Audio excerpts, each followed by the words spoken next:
ke isa fulduratet biyya eessa jiraachuu barbaadde jecha afaantu xiqqoo jireenya keessa dura ማለት fuula kee duratti amma jireenya jira biyya eessa keessa jiraachuu barbaadda fuuldura keessatti jechaadha.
Isaan kanaan maal gorsa maalii dhaamsa dabarsuu fi barbaadda asumaan?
Yaada bareedaa nuuf site jechaadha.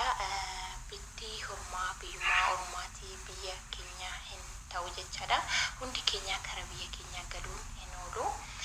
Warri namni tokko jira biyya gagallee maal goonaa wanta kana wanta adda jira jechaadha.